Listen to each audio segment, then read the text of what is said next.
आगे लेखक बता रहे हैं कि जैसे ही उसकी चिट्ठी कुएं में गिर जाती है और वो दुविधा में फंस जाते हैं, रोने लग जाते हैं, कभी सोचते हैं कि इसमें माँ की गोद होती तो कितनी सहानुभूति मिलती। फिर लेखक ने निश्चय किया कि चाहे कुछ भी करना पड़े, कुएं से चिट्ठियाँ बाहर निकालना। इसके संबंध में दृढ़ संकल्प से दुविधा की बेड़ियाँ कट जाती हैं। तो यहाँ पर लेखक ने दृढ़ संकल्प किया कि चाहे कुछ भी हो, मुझे इन चिट्ठियों को कुएं से बाहर निकालना है। मेरी दुविधा भी दूर हो गई। कुएं में घुसकर चिट्ठियों को निकालने का निश्चय किया। कितना भयंकर निर्णय था, पर जो मरने को तैयार हो उसे क्या। मूर्खता अथवा बुद्धिमत्ता से किसी काम को करने के लिए कोई मौत का मार्ग ही स्वीकार कर ले और वह भी जानबूझकर, तो फिर वह अकेला संसार से भिड़ने को तैयार हो जाता है। और फिर उसका फल मतलब उसका परिणाम, उसे फल की क्या चिंता। फल तो किसी दूसरी शक्ति पर निर्भर करता है। उस समय चिट्ठियों को निकालने के लिए मैं विषधर का तात्पर्य जहरीला सांप, उसे भिड़ने को तैयार हो गया। पासा फेंक दिया था।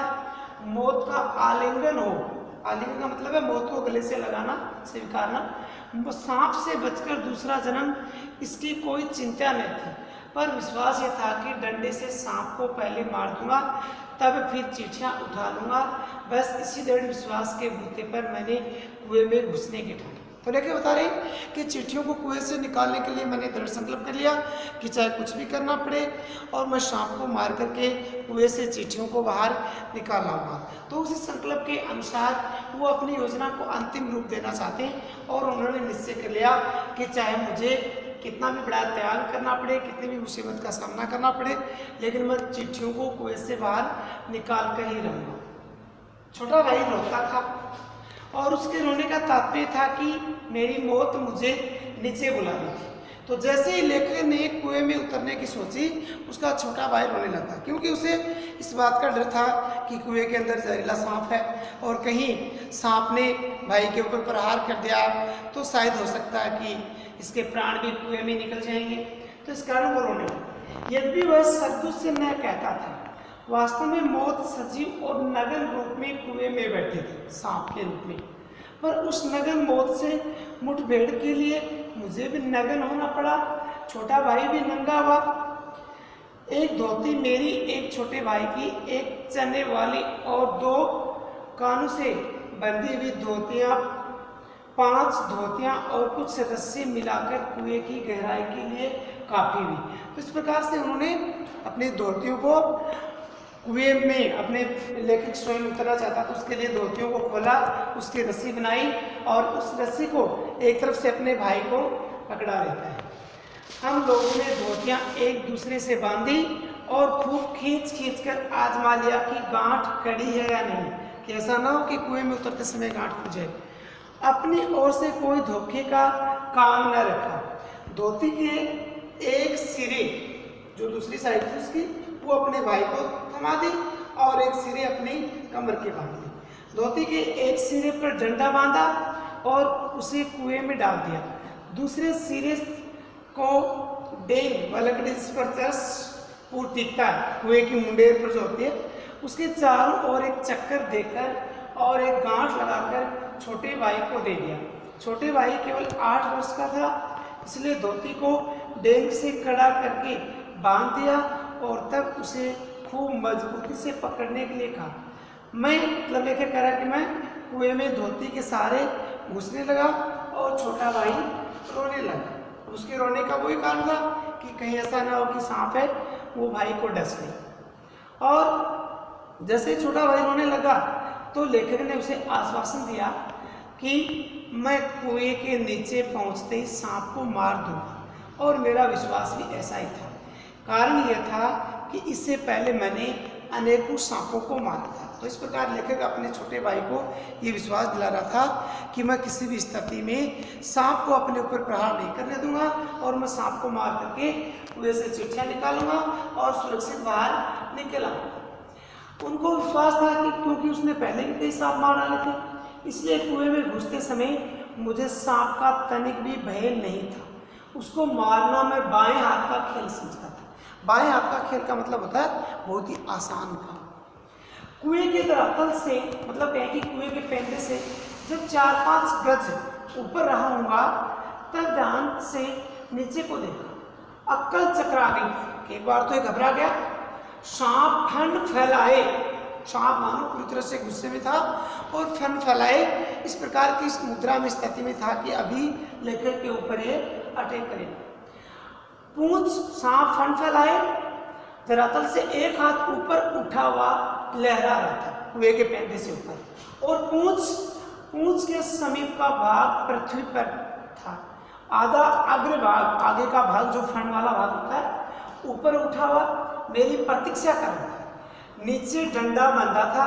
मुझे उतरने की गति से जो इधर उधर हिलता था, उसी के कारण शायद मुझे उतरते देख सांप घातक चोट के आसन पर बैठा था। घातक चोट का मतलब है कि मानो वो मौका मिलते ही लेखक के ऊपर प्रहार करेगा, अपना जहर उसके शरीर में छोड़ेगा, उसको डस लेगा।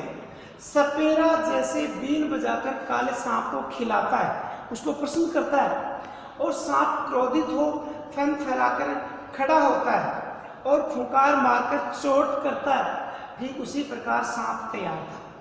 उसका प्रतिद्वंदी, उसे टक्कर लेने वाला लेखक जो सांप का इस समय दुश्मन बना हुआ था, उसे कुछ हाथ ऊपर धोती पकड़े लटक रहा था। धोती डेंग से बंधी होने के कारण कुएं के बीचों बीच लटक रही थी और मुझे कुएं के धरातल की परिधि के बीचों बीच ही उतरना था।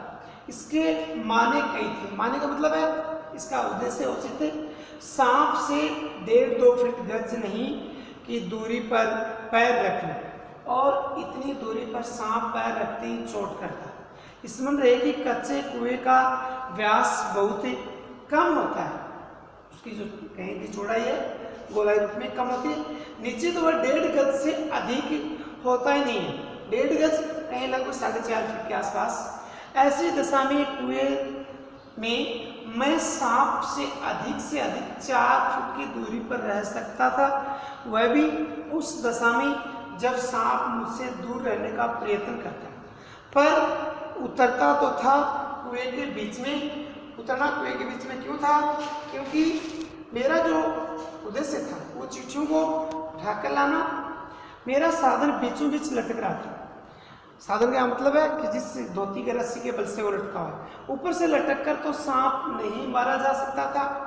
उतरना तो था ही कुएं में, थकावट से ऊपर चढ़ भी नहीं सकता था। अब अपने प्रतिद्वंदी सांप को पीठ दिखाने का निश्चय नहीं किया था। यदि ऐसा करता तो कुएं के धरातल पर उतरे बिना क्या मैं ऊपर चढ़ सकता था? धीरे धीरे उतरने लगा। 1-1 इंच ज्यों-ज्यों मैं नीचे उतरता जाता, त्यों-त्यों मेरी एकाग्र चित्ता, कहीं कि उसका जो पूरा ध्यान था लेखक का, वो सांप के ऊपर और ज़्यादा बढ़ता जा रहा था। मुझे एक सूझी, एक उपाय सूझा।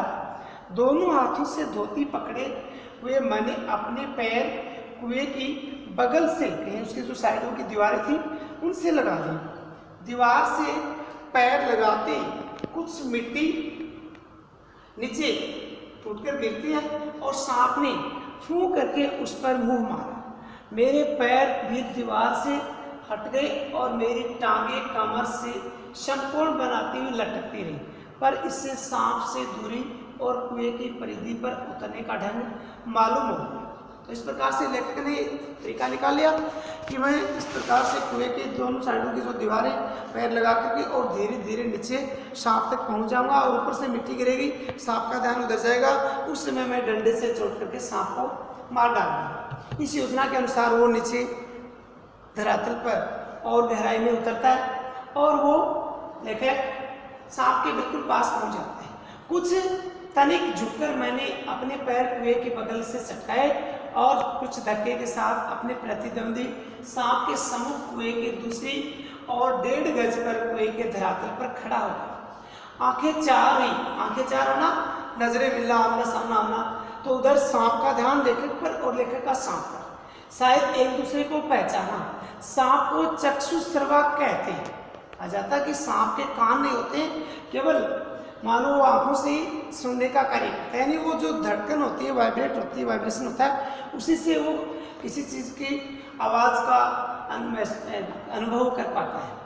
मैं स्वयं चक्षुश्रवा हो रहा था। अन्य इंद्रियों ने मानो सहानुभूति से अपनी शक्ति आंखों को दे दी हो। सांप के फन की ओर मेरी आंखें लगी हुई थी कि वह कब किस ओर से आक्रमण करता है।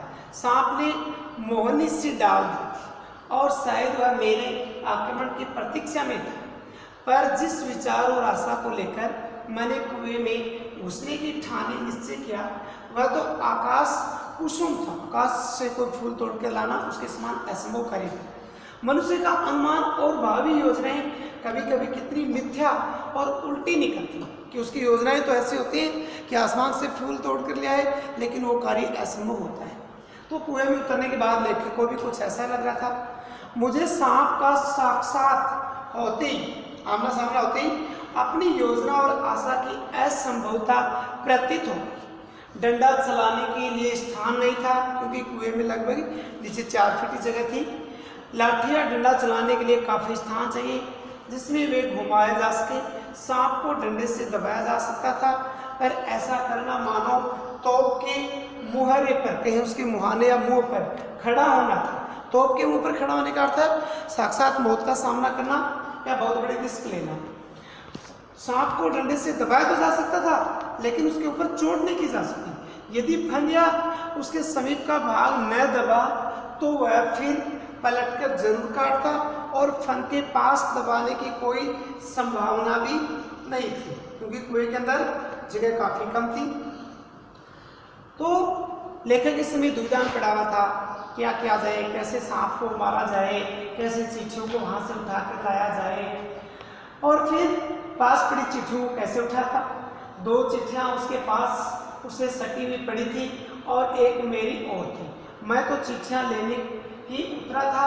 हम दोनों अपने पैतरों पर डटे थे। इधर सांप और वो भी गुस्से में था और लेखक भी। उस आसन पर खड़े खड़े मुझे 4-5 मिनट हो गए। दोनों ओर से मोर्चे पड़े हुए थे, पर मेरा मोर्चा कमजोर था। कहीं सांप मुझ पर झपट पड़ता तो मैं यदि बहुत करता तो उसे पकड़कर कुचलकर मार देता, पर वह तो अचूक तरल विष मेरे शरीर में पहुंचा ही देता। अचूक जो निशाना चुके नहीं, तो सांप इतने में तो उसके शरीर में जहर छोड़ ही देता और अपने साथ साथ मुझे भी ले जाता। इस प्रकार से लेखक काफी डरा हुआ, दुविधा फंसा हुआ। अब तक सांप ने वार नहीं किया था, इसलिए मैंने भी उसके ऊपर वार नहीं किया और उसे डंडे से दबाने का ख्याल छोड़ दिया था। क्यों लेखक इस समय सोच रहा था कि हो सकता है कि सांप इधर उधर कहीं कोई बिलोस में चला जाए, मैं चिट्ठियों को उठा के ले आऊँ। यदि इस समय मैंने सांप के ऊपर प्रहार करने की कोशिश की, हो सकता है कि मेरी चोट या प्रहार सही ना लगे और सांप मेरे ऊपर आक्रमण कर दे। बस एक सूरत, डंडे से सांप की ओर से चिट्ठियों को सरकाया जाए। यदि सांप टूट पड़ा तो कोई चारा नहीं था। चारा मतलब कोई उपाय नहीं था, कुर्ता था और कोई कपड़ा नहीं था जिससे सांप के मुंह की ओर करके उसके फन को पकड़ लूं। मारना या बिल्कुल छेड़खानी न करना, ये 2 मार्ग थे। सो पहला मेरी शक्ति के बाहर था, बाध्य होकर दूसरे मार्ग का अवलंबन करना। अवलंबन का मतलब है सहारा लेना।